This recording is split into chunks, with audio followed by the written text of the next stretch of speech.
ऐसी नार की बैतरणी नदी में केची बन जाते। क्या नार की केची बन जाते हैं। और जैसे ही वह नार की पानी में गया तो उसमें क्या करते हैं, जैसे केची से आप कपड़ा काटते हैं ऐसे ही वह नार की केची का रूप धारण करके क्या करते हैं, उस नार की टुकड़े टुकड़े कर देते हैं। नहाना पहुंचा ऐसी उनको छेदते हैं, ऐसे कछुए मेंढक बन जाते हैं, मगर बन जाते हैं, जलचर जीव बन जाते हैं और उसका भक्षण करते हैं। काटते भी हैं और भक्षण भी करते हैं। नहाने इसलिए गए थे कि अच्छा सुख शांति मिलेगी, बहुत गर्मी मिल रही, पर वहाँ तो खून और पीप भरा है, कीड़े भरे हैं, मगरमच्छ हैं, काट रहे हैं। कहाँ हैं, वहाँ से निकल के आ गए। कहाँ जाएं, तो जहाँ कहाँ उतने ही सीमा में हम जा सकते जितनी सीमा बनी हुई है। तो इस तरह से ये मांस है, कीचड़ आदि दुर्गंध ऐसे उस पानी में है। वहाँ पर रक्त आदि सत धातु कृमि आदि विकलतर जीव, वहाँ विकलतर जीव नहीं होते हैं, ना धातुएं आती होती हैं, नार की विक्रिया से ही बन जाते हैं। गर्मी की वेदना से शांति मिले इसलिए जाते हैं। और नार की क्या है, नारकी की पृथक विक्रिया नहीं होके शरीर को ही सब कुछ बनाते हैं। वो ही शूकर बन जाते हैं, दावानल बन जाते हैं, शोणित कीड़ों से युक्त नदी तालाब कूप बापी आदि प्रत्येक प्रत्येक वह नारकी अपने शरीर को ही सब कुछ बना लेते हैं। पर पंच संग्रह एक सिद्धांत ग्रंथ है, उसमें आया है कि नारकियों की पृथक विक्रिया भी होती है।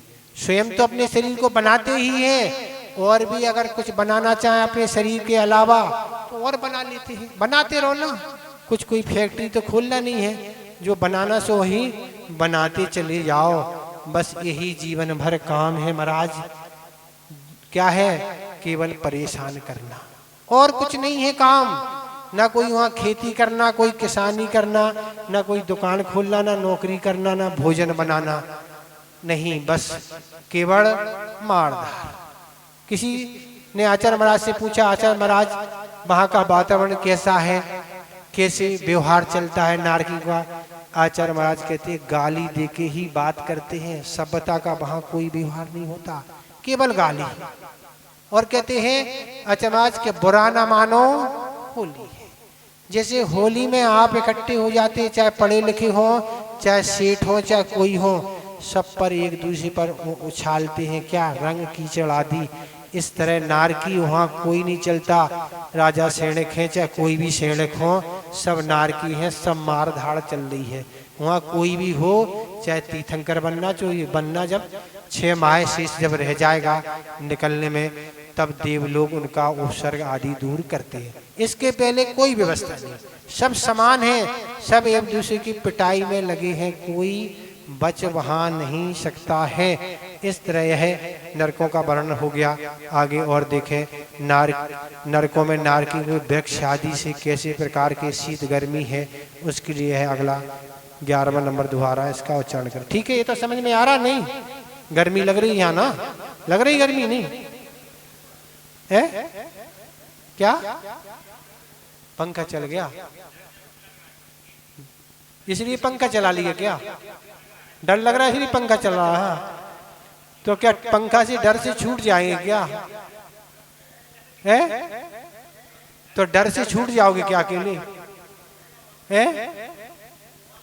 यहाँ तो आप जमानत पहले ही से करा लेते हैं ना, जेल नहीं जाना पड़े, वहां कोई अग्रिम जमानत नहीं होती ना, छूटने की कोई गुंजाइश नहीं है। भाव नहीं करेंगे तो नहीं जाएंगे, और भाव करेंगे तो सोचना कि नहीं जाना, जाना ही पड़ेगा ना।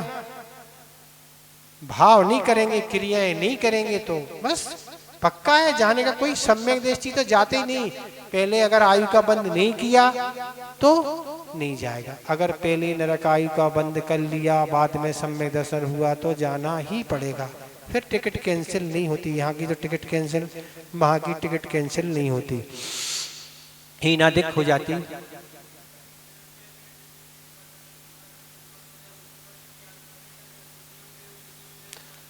अब आगम का कोई ऐसा प्रमाण नहीं है, पर आगम का ये जरूर प्रमाण है, नरक गति, मनुष्य गति और तिरज गति, आयु गति नहीं, तीनों गतियों का, तीनों आयु का जिनने बंद कर लिया वो अणुवृत्त और महावृत्त धारण नहीं कर सकते, ये पक्का है।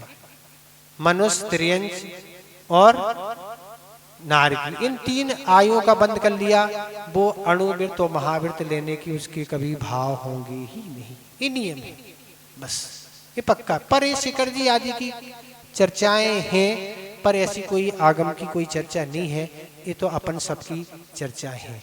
कैसा क्या है, तो ऐसा सुनते हैं कि भगवान महावीर स्वामी के समुक्षण में राजा शेणक ने 60,000 रुपये सुनी। कितने?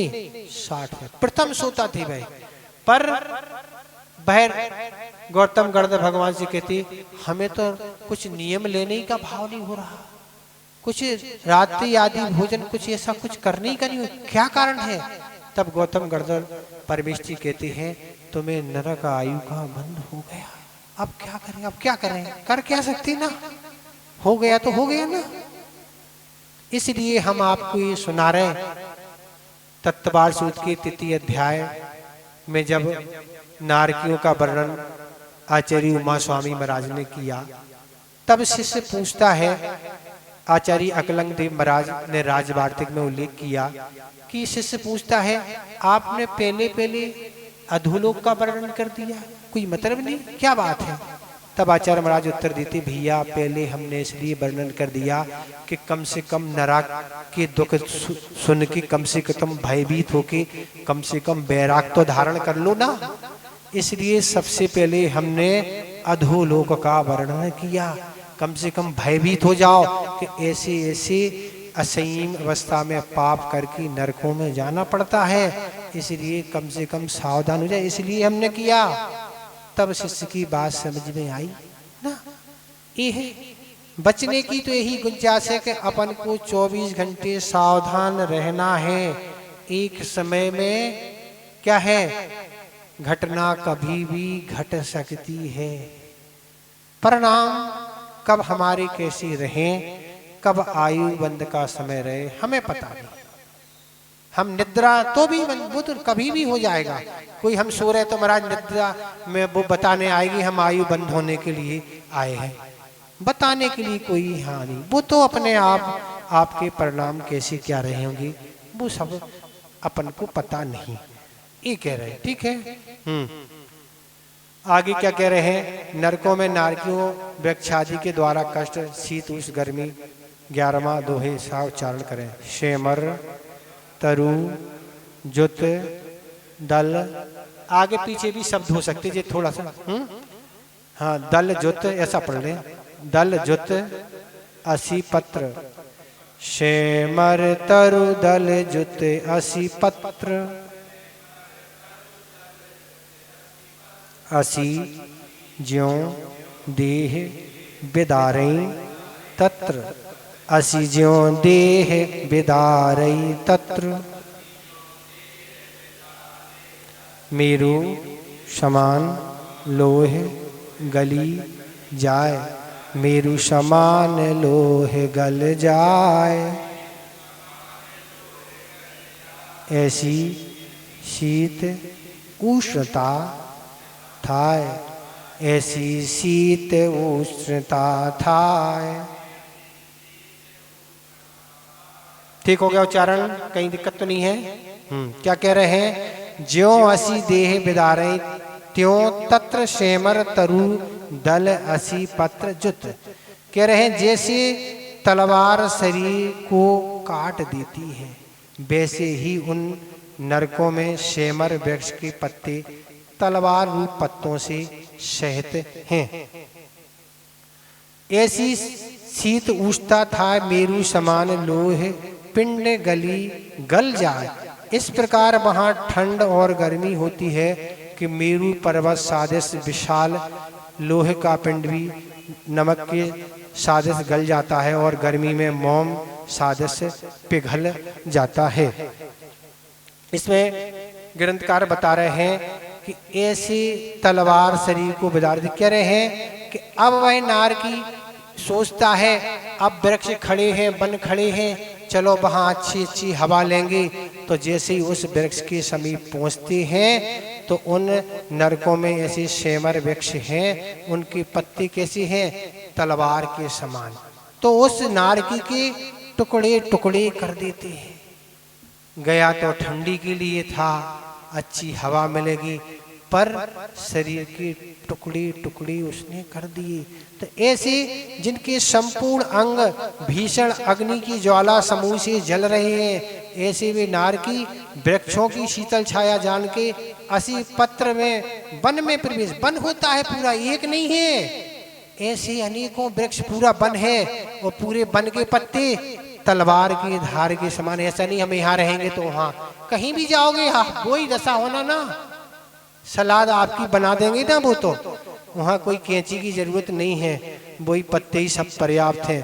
तो ऐसे उनको यदि नार की ठंडी हवा के लिए शांति के लिए जाते हैं, पर बैठते शांति नहीं, वह टुकड़े टुकड़े उनके हो जाते हैं। असी पत्र वन में विविध प्रकार के वृक्ष, गुच्छे, पत्र, फल के समूह पवन से ताड़ित होकर उन नारकियों के ऊपर गिरचे हैं। ऐसे ऊपर से वह तलवार तो गिर ही रहे हैं और पत्ते आदि तरह तरह के और शस्त्र और गिर रहे हैं। अब उसकी क्या हालत होगी, ऐसे वज्रमय दंड के समान गिरते हैं। उस बंसी, चक्र, बाण, कनक, तोमर, तलवार, भाला सिरों पर गिरते हैं और सिर ऐसे छिन्न भिन्न होकर खंडित हो जाते हैं और नेत्रों से वह विहीन हो जाते हैं। और क्या है, वहाँ गिर्द, गणोर, काक आदि ऐसे पक्षी रहते हैं जो उस नारकी को टुकड़े टुकड़े बना के खा जाते। कहाँ आप कहाँ जाएं बताओ आप, महाराज कहाँ चले जाएं, कहीं नहीं जा सकते। अभी भी वक्त है विचार करने का कि ऐसे कर्मों का करना ना हो, चाहे तीव्र क्रोध हो, चाहे तीव्र मान हो, चाहे तीव्र मायाचारी हो और चाहे तीव्र लोभ, कुछ भी करोगे, चाहे विषयों की प्रवृत्ति कुछ भी करोगे, वही दशा। इसलिए आनंद तो बहुत करने में आता है, पर उस आनंद की सजा तो वहीं जाके मिलती है। तो नरक में वन, वृक्ष आदि कुछ भी नहीं होते हैं, एक दूसरे दुख ने हेतु नारकी अपने अपने शरीर की तद्रूप विक्रिया कर लेते हैं।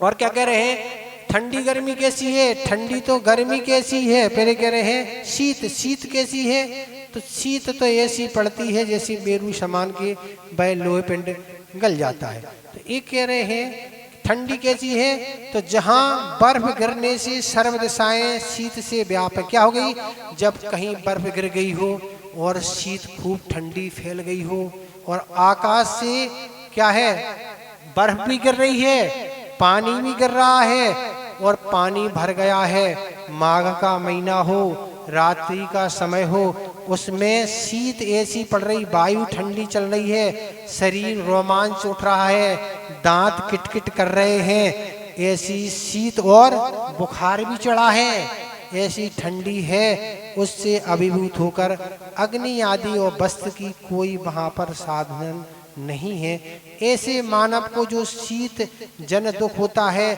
उससे अनंत गुणी शीत उन नारकियों को, यहाँ की कल्पना कर रहे हैं, ठंडी का समय, बर्फ गिर रही है, दांत किटकिट कर रहे, बुखार चल रहे, जैसी आपको इस अवस्था में ठंडी लगती है, उससे अनंत गुणी क्या है ठंडी उन नारकियों को लगती है।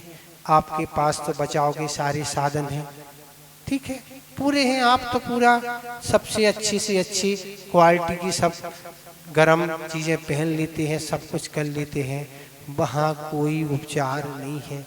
प्रतिकार करने का भाव है, पर प्रतिकार के लिए कोई साधन वहाँ पर है नहीं, कोई दुकान वहाँ रेडीमेड की कोई खुली नहीं है कि आप खरीद ले आए, ना दुकान है, ना पैसा है और ना जाने के लिए मिलना है, दुकानदार ही पिट जाएगा ना, कौन वहाँ दुकान खोलेगा। तो इस तरह से ना हीटर बारी वहाँ कुछ भी नहीं है। और कह रहे गर्मी कैसी है, तो कह रहे हैं ग्रीष्म ऋतु में मध्याह्न में काल में बादल रहे, तब आकाशों बादल छटे हुए हैं, आकाश से तीक्ष्ण सूर्य की किरणें संतप्त हों और ऐसी शीत वायु का प्रवेश, जहाँ ठंडी का काम ही नहीं और दावाग्नि के समान अत्यंत ऊष एवं रुक्ष वायु चल रही हो, लपट चल रही हो, मारवाड़ देश हो, चारों तरफ से दीप्त अग्नि शिखाओं से व्याप्त ऐसे, और वह प्यास से व्याकुल हो, पित्त ज्वर से मतलब पित्त के कारण बुखार आ गया हो, ऐसे मानव को उष्णता की वेदना जो होती है उससे अनंत गुणी वेदना उस नारकी को, किसकी, गर्मी की होती है। ये कल्पनाएं नहीं है, ये आचार्य के द्वारा लिखे हुए राजवार्त में आचार्य अकलंग देव महाराज लिख रहे हैं। कोई कल्पना कवि की नहीं है कि आपको कविता सुनाई जा रही हो महाराज कोई कल्पना करे, कल्पना नहीं है। अनंत काल से यही अपन सब कुछ यहाँ भोग के आए हैं, पर ड्राई क्लीन आज तक नहीं हुई।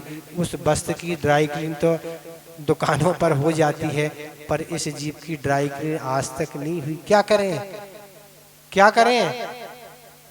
पहले का वस्त्र तो साफ हो जाता है, धुल जाता है, पर पहले के कर्म तो जो पड़े वही जानी रहे और नए नए होते चले जा रहे हैं। तो इस तरह से वहाँ कोई गर्मी के लिए भी साधन नहीं है कि आप कोई गमछा आदि बांध लें, ठंडा पानी पी लें, जे हो जाए, कुछ भी नहीं। तो ऐसे प्रथम, द्वितीय, तृतीय और चतुर्थ नरक में उष्ण वेदा है। क्या है? चारों नरक में पहले से चौथे तक गर्मी की बाहुलता है, गर्मी पड़ती है। और पांचवें नरक के ऊपरी 2 लाख बिलों में उष्ण वेदना है, और नीचे के 1 लाख बिलों में, और छठे और सातवें नरक में तीव्र शीत वेदना, ठंडी। कितनी ठंडी, अब क्या कहें कितनी ठंडी, यहाँ की क्या उपमा दें कितनी ठंडी पड़ती। तो ये सब उपमाएं दे चुके, इससे अनंत गुणी ठंडी है। जितनी तीव्रता यहाँ गर्मी ठंडी पड़ सकती है, तीव्रता अधिकतम, उससे अनंत गुणी ठंडी और गर्मी वहाँ पड़ती है। इस तरह यह है आपका दूसरा दोहा हो गया। देर तो बंदा है ना, कोई दिक्कत तो नहीं हो रही, सुनने से बोरियत तो नहीं लग रही ना, ऐसा तो नहीं लग रहा कुछ रॉन्ग नंबर लग गया हो, ऐसा तो नहीं है ना? मन तो अच्छा से लगा है? नहीं, अच्छे से मन लगा के उसके द्वारा ऐसे अपराध कहीं से कहीं तक होना नहीं चाहिए, तब तो इसे सुनने की सार्थकता है। अन्यथा भगवान भी साक्षात खड़े रहेंगे, आप समूषण में भी पहुंच जाएंगे तो बच नहीं पाएंगे। क्यों? वह राजा सैनिक तो ही थे, हो गया काम ना, पहले ही हो गया काम ना, पर कटने वाली नहीं। 7वें नरक की आयु से पहले नरक की 84,000 वर्ष रह गई, पहले नरक, पर नरक आयु को समाप्त नहीं कर सकी। 60,000 कितने प्रश्न करने वाले थे, आप तो भी 60 ही नहीं कर रहे ना। आगे देखें, नारकी आपस में किस तरह एक दूसरे को देखते हैं। ये तो क्षेत्रगत सब बातें हैं, पर नारकी क्या करते हैं एक दूसरे का व्यवहार, उसके लिए है 12 नंबर दोबारा इसका उच्चारण करें। तिल तिल करें देह के खंड, तिल तिल करें देह के खंड, असुर भेड़ावई दुष्ट प्रचंड, असुर भेड़ावे दुष्ट प्रचंड, सिंधु नीर तय प्यास ना जाए, सिंधु नीर तय प्यास न जाए,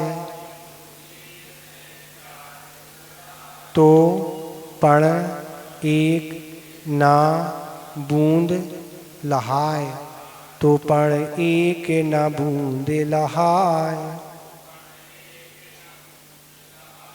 के रहे असुर भिड़ावे प्रचंड दुष्ट, देह के तिल तिल खंड करे।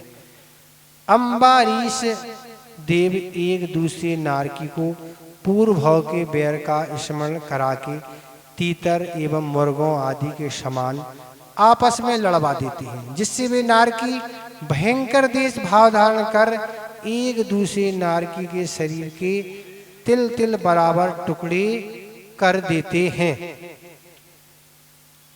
प्यास सिंधु नीरते ना जाए, तो पण एक बूंद न लहाए। नारकी को इतनी प्यास लगती है कि समुद्र भर जल पी लेने पर भी नहीं मिटती, किंतु एक बूंद भी जल वहां मिलता नहीं है। तो यहाँ कह रहे हैं, अच्छा इसी ने सुनाया था, देखो नारकियों को क्षेत्रगत तो दुख थे ही, और नारकी आपस में तो लड़ ही रहे थे, पर अब जो कुछ कसर बची थी सो देव और पहुंच गए यहाँ से, किस लिए? लड़ाने के लिए। तो क्या करते हैं देव? तो भवनवासी में एक अम्बावीस नाम के देव होते हैं। सभी नारकी असुर कुमार जाति की सभी नारकी दुख नहीं देते हैं। अब तो कुछ असुर कुमार जाति के देव ही नरकों में जाके परस्पर भिड़ाते हैं। शिक्तानंत, असीपत्र, महाबल, महाकाल, श्याम, सबल आदि ऐसे कुछ देव होते हैं जो वहां जाके लड़ाते हैं। क्यों? पाप कर्म के रत होने से भी ये काम करते हैं, स्वयं सुख की प्राप्ति के लिए महाहिंसानंद रोध ध्यान करते हैं। पाप बंद नहीं होता, क्यों नहीं होगा? पाप बंद तो हो गई। देव ऐसा हिंसानंद, हिंसा में वह आनंद बनाते हैं, उन्हें बहुत आनंद आता है लड़वाने में। जैसे आप लोगों को यहाँ लड़वाने में आनंद आता है, कहते दो ही पलीतन दे दो तेल, तुम नाचो हम देखें खेल। खूब लड़ाते, क्योंकि बिना लड़ाए तो भोजन महाराज पचता ही नहीं ना, पचेगा कैसा? डला है वो। जब तक हम लड़ाते नहीं तो आनंद नहीं आता ना। तो इसीलिए जो यहाँ लड़ाते हैं उनको भी नरकों में जाके लड़ाया जाता है। जो यहाँ लड़ाते हैं मनुष्यों में, जिनका भोजन नहीं पचता, वहां जाके देव उन्हीं को लड़ाते हैं। क्या है ये स्थिति है? उस कर्म का फल वहां जाके मिलता है। तो ऐसे कहते हैं भी देव जाके कहते हैं, देव जाके नारकी कहते हैं छोड़ो मत, जला डालो, मार डालो, स्वयं पिटाई लगाते हैं और अपने सेवकों से भी पिटवाते हैं। ऐसे उनकी दशा करते हैं। तो बे अम्बारी जाके कहते हैं, क्या कहते हैं? ये तुम्हारा पूर्व भव का बैरी है।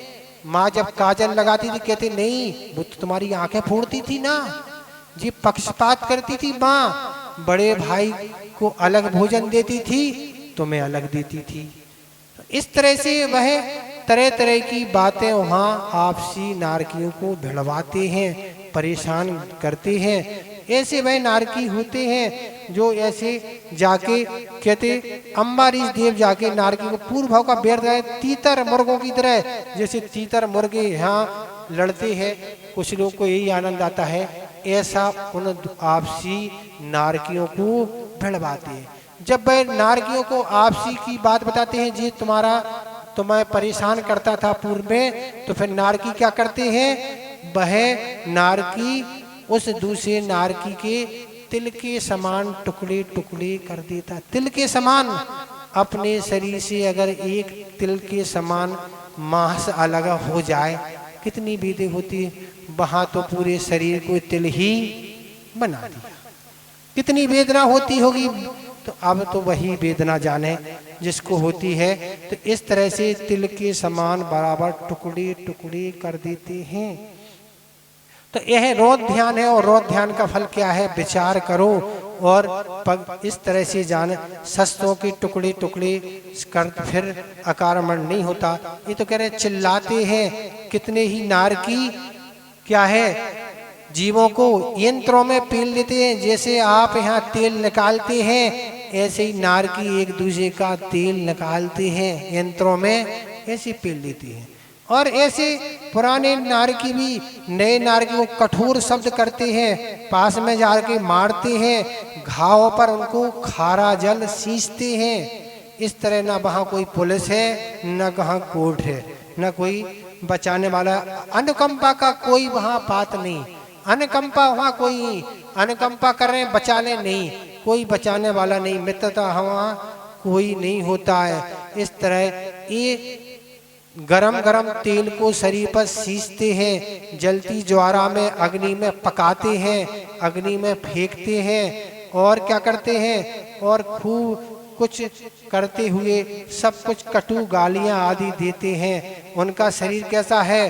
क्रूर है, भीभत्स है, हुंडक संतान, देखने में ऐसा भयानक लगता है, डर जाओ। पूरा शरीर कैसा? काला काला पूरा शरीर होता है। ऐसी अग्नि पर सुलाते हैं और गरम खम्भे से चिपकाते हैं, वसूले से ऐसे चीरते हैं, गरम गरम बालू पर चलाते हैं। और क्या कहते हैं, प्यास सिंधु नीरते ना जाए तो पण एक न बनाए। इतनी प्यास लगती है कि समुद्र भर का जल पी लें फिर भी मिट नहीं सकती, पर एक बूंद भी नहीं मिलता है।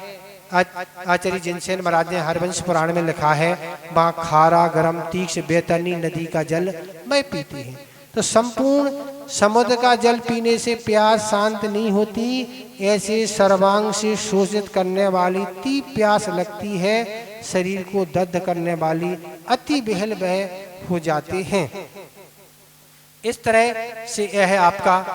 और हो गया, आप थोड़ा सा वर्णन और है, समय तो लगभग आपका हो रहा, अभी थोड़ा सा समय है, सुनना हो आपका तो सुना दें। अब थक गए हो तो विश्राम ले लेना, आपकी विश्राम की कटौती हो गई ना, अभी 15 आध घंटे का 15 मिनट बचा ना।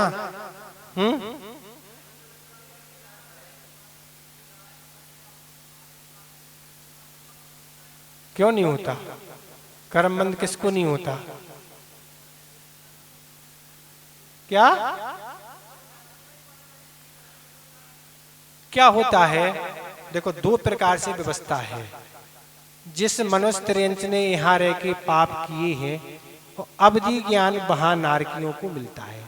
भाई अवधि ज्ञान से जान लेते हैं कि पूर्व कर्म में हमने ऐसे पाप किए हैं, उसके फल स्वरूप हम नरक में आए हैं और नरक में हमें तरह तरह की यातना मिल रही है। इसलिए अब एक ही उपाय है कि भगवान पर अब सच्ची श्रद्धा करके क्या कर लो, सम्यक दर्शन। तो उनको सम्यक दर्शन धारण हो जाता है। तो सम्यक दर्शन धारण होने से अब उनका संसार एक चुल्लू रह जाता है, मतलब आगे की व्यवस्था सुधर। एक तो ये व्यवस्था है। दूसरी व्यवस्था ये है कि देव जो रहते हैं वह अवधि ज्ञान से जानते हैं कि हमारा परिवार का कोई व्यक्ति आदि वहाँ नरकों में जन्मा है, कोई मित्र आदि है, तो वह पहली दूसरी तीसरी पृथ्वी तक 12वें सुर तक के देव वहाँ जाके उसको संबोधित करते हैं। कहते हैं भैया तुमने देखो पूर्व में ऐसे पाप किए थे, उसके फलस्वरूप तुम नरकों में जन्म लिया, अब क्या है, अब सम्यक दर्शन धारण करो। और वह देव उनको सम्यक दर्शन धारण करा देते हैं, जिससे उनका आगामी जीवन सुधर जाता है। बाकी जो कर्म कर रहे हैं उनका फल तो मिल नहीं है। ऐसी वहाँ की व्यवस्था होती है। फल क्यों नहीं मिलेगा? मिलेगा ना, यहाँ मिल रहा वहाँ मिल रहा, सब जगह मिलेगा। पर देव जो नरकों में जाते हैं उनको नरक संबंधी कोई दुख नहीं होता। ये सोचो कि नारकी उनकी पिटाई कर दे तो नहीं कर सकता। हाँ,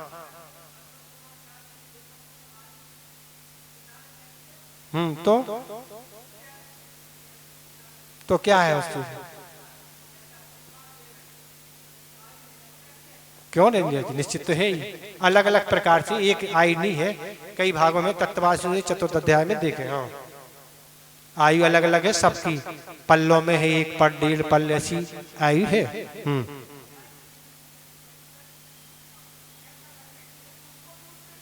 क्या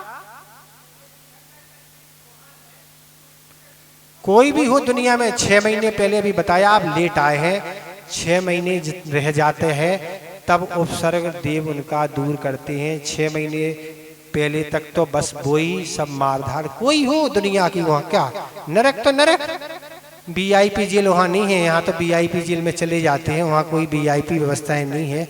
आप यहाँ सेटिंग बना लेते, वहाँ कोई सेटिंग नहीं होती है ना। और कुछ तो नहीं पूछना।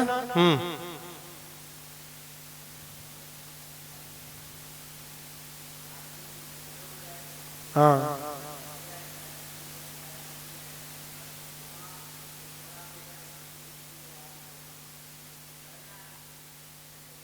कैसी गणना होती? अवधि ज्ञान है ना, अवधि ज्ञान से पता लगता है। आयु बंद आदि यहाँ आना जाना अपन पे डिपेंड नहीं है। जैसे ही समय पूर्ण होगा, देव और नारकियों को 6 महीने पहले आयु बंद होता है। आ रहा समझ में? जैसे 6 महीने शेष रहेंगे देव और नारकियों को,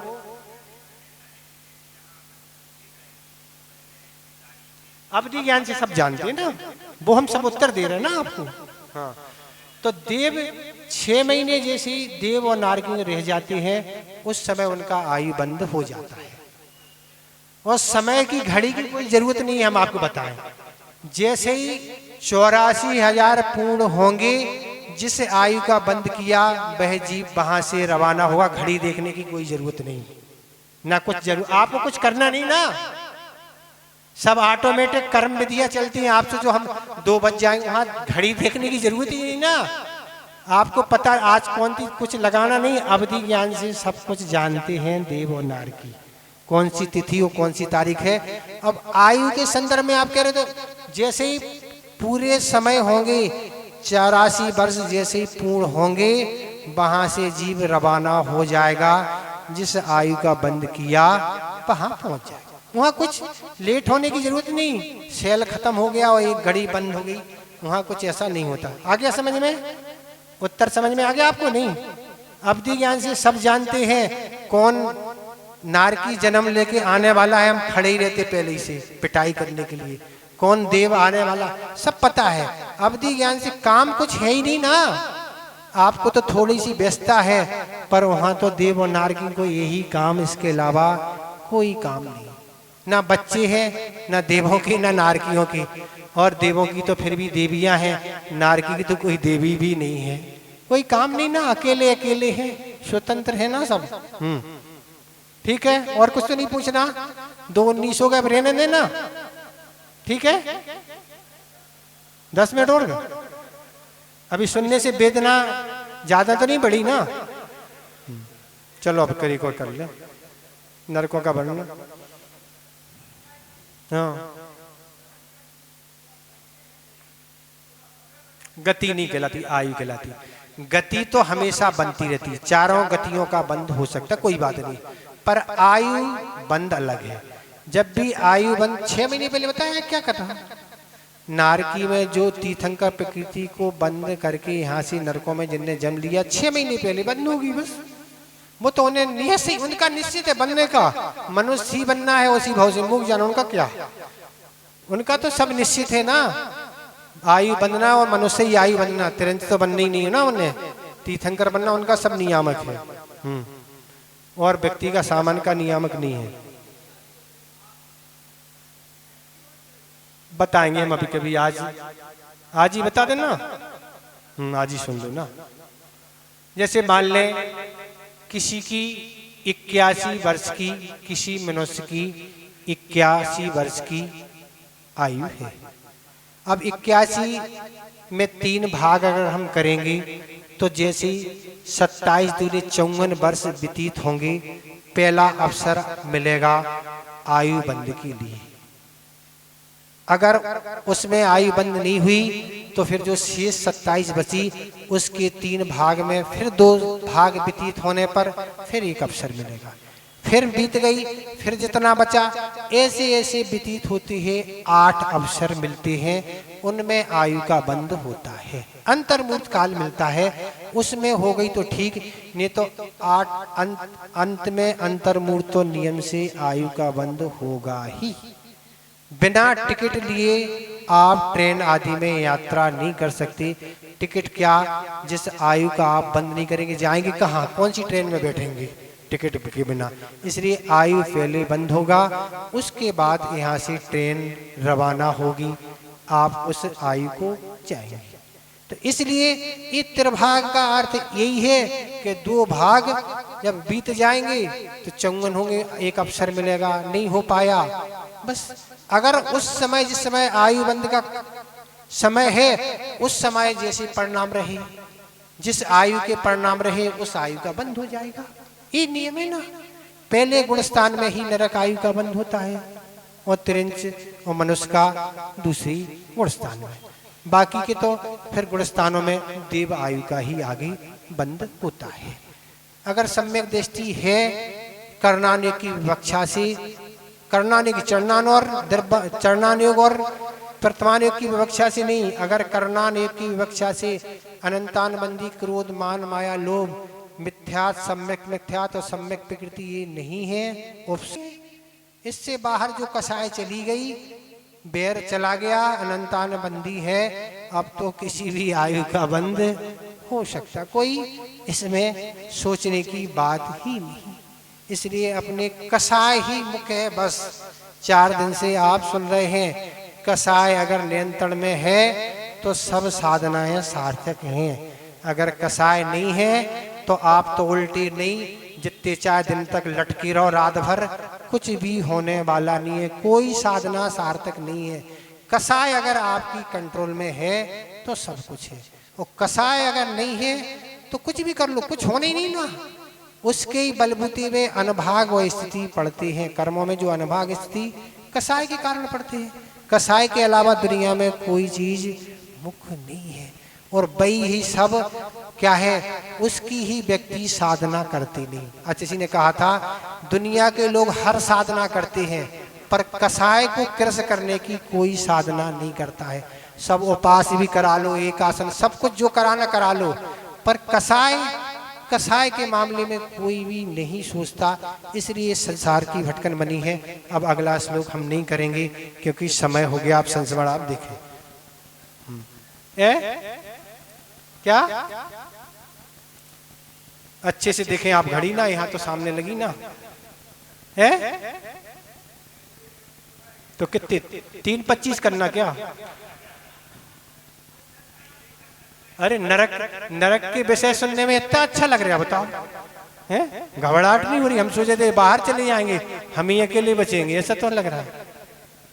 अच्छी रुचि है आपकी, लग रहा आप तो नहीं जाएंगे ना, आप ऐसा लग रहा ना। आचार्य महाराज का जब बिहार चल रहा था, एक एलक जी ने एक बार आचार्य महाराज से कहा, आचार्य महाराज आपका कितना पुण्य है कि मैंने अनेक आचार्य देखे, अनेक संघ देखे, जब उनका बिहार होता है तो उन आचार्यों को स्वयं संघ की व्यवस्था बनाना पड़ती है।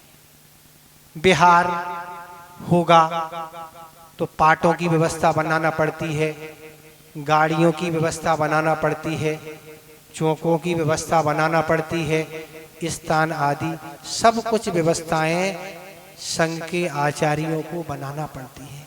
पर गुरुदेव आपका पुण्य तो अलग ही है, आपको कभी तो कुछ करना ही नहीं पड़ता कि पाटे भी चाहिए और क्योला भी चाहिए और सिगड़ी भी चाहिए और चौका कहाँ लगेंगे और चौका कहाँ से आएंगे और कैसे क्या व्यवस्था होगी, ये तो आपको सब सोचना ही नहीं पड़ता। ना आपको कोई संकेत देना पड़ते हैं, एक नहीं अनेक चौके रहते हैं और अनेक लोग आपकी बिहार कराने के लिए रहते हैं। आपका कैसा पुण्य है। पर गुरुदेव ने क्या उत्तर दिया, ये सब सुनने लायक है। आचार्य महाराज कहते, आचार्यों ने जो भी ग्रंथों में चर्या का स्वरूप लिखा, उस चर्या को अगर हम पालन करते हैं तो सारी व्यवस्थाएं अपने आप गृहस्थ बना देता है। अगर हमारी चर्या आगम के अनुरूप नहीं है तो हम कहते भी हैं तो अभी वो क्या है, व्यवस्था बनाने के लिए तैयार नहीं होता। ये सारी स्थितियां हैं।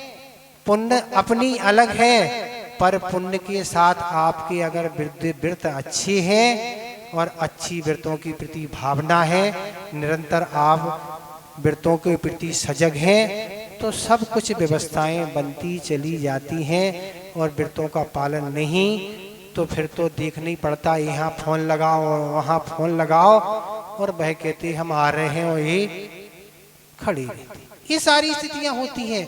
इसलिए विचार करने की बात ही है कि अगर अपन आगम के अनुसार सब कुछ करते हैं तो सब अपनी जंगल में भी व्यवस्थाएं बन जाएंगी। अगर अपना पुण्य होगा और सब कुछ नहीं होगा तो घर में भी कोई भोजन के लिए पूछने वाला नहीं है, पहचान में नहीं आएंगे। बोधि समाधि परिणाम शुद्धि स्वात्मूत लब्धि शिव शौक सिद्धि चिंतावणिम चिंतित वस्तु दाने तम वंदे मानस ममास्तु।